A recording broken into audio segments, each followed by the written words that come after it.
Moreno, you're a former federal prosecutor. Is this the kind of witness that you would want to put on the stand?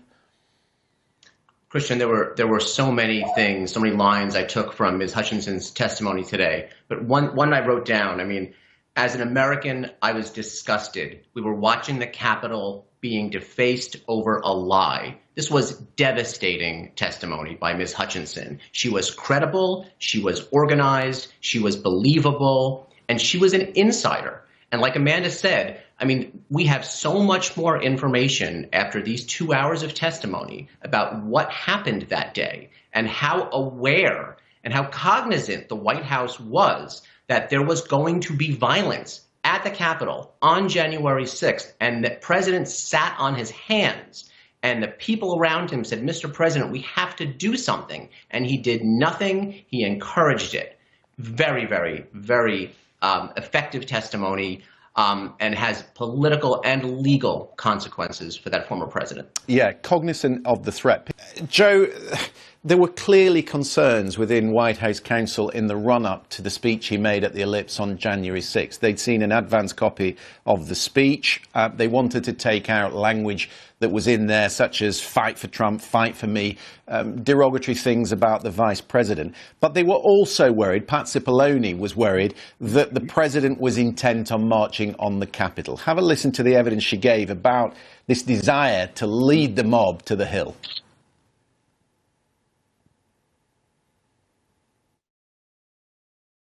Mr. Cipollone said something to the effect of, please make sure we don't go up to the Capitol, Cassidy. Keep in touch with me. We're going to get charged with every crime imaginable if we make that movement happen. And do you remember which crimes Mr. Cipollone was concerned with? In the days leading up to the 6th, we had conversations about potentially obstructing justice or defrauding the electoral count. When you listen to that, Joe, it reframes the speech that we heard from Donald Trump on that day, because he'd been warned by his legal counsel. He knew his supporters were armed, and yet he was still encouraging them to march on the Capitol.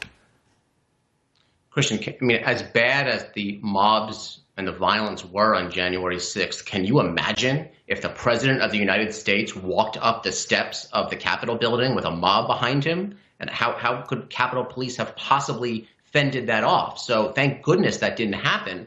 But absolutely, I mean, Pat Cipollone is among others, at the White House. There were legitimate, true, courageous public servants there that were trying to get the president to do the right thing. And the fact that they warned him, whether it was in the speech, in the language, whether it was in the days or the hours beforehand, or in the hours as January 6th was unfolding, all is evidence that the president knew what he was doing was wrong, was possibly illegal, and he did it anyway, by action and by inaction. And so I think that there are a few profiles of courage here, but the fact that all this information that we didn't really know about until today was resident at the White House leading up to January 6th, it gives so much more evidence now and so much more of an underpinning of a legal theory that there is real culpability here. That's interesting, because when we spoke at the beginning of this, that you weren't altogether sure. But I mean, what we're hearing today is that actually the Secret Service detail,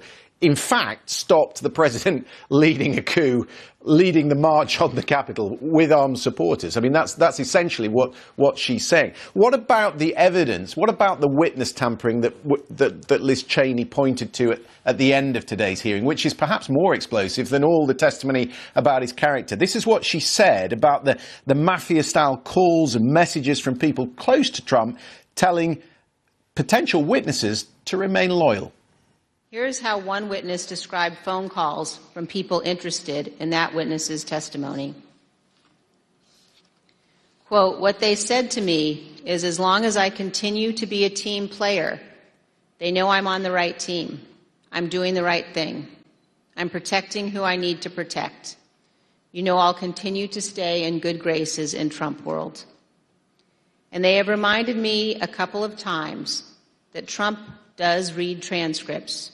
And just keep that in mind as I proceed through my interviews with the committee." Here's another sample in a different context. This is a call received by one of our witnesses. Quote, "A person let me know you have your deposition tomorrow. He wants me to let you know he's thinking about you. He knows you're loyal and you're going to do the right thing when you go in for your deposition." Is that prospective witness tampering, Joe? It's possible. I mean, it's corrupt as heck.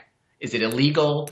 I mean, the fact that now President Trump is out of office, so he may have been limited in what he could or could not do for someone or to someone. But it's certainly part of a horrendously corrupt series of events in and around the events of January 6th. And so it's certainly fair game. And in good presentation strategy, Congresswoman Cheney was excellent, that she teed it up at the end, because now we're all interested in it. And it's going to be hard to follow what happened today. But I suspect there's more to come. There are more shoes to drop here as we pull these various threads. Let's bring in our panel. Peter, I know you were listening across this. It's very interesting, isn't it, that when you talk about that Mick Mulvaney tweet, that others are going to have to come out and testimony to put their side of the record. You've got people like Alex who are filling in the gaps for the committee. Eventually, there must be a place here where the weight of evidence is such that people will come out of the woodwork to protect their own backs. Well, you would have thought so, wouldn't you? And also, as others have said, because there's an issue here about how they will go down in history. How will these people be remembered for how they behaved on that day?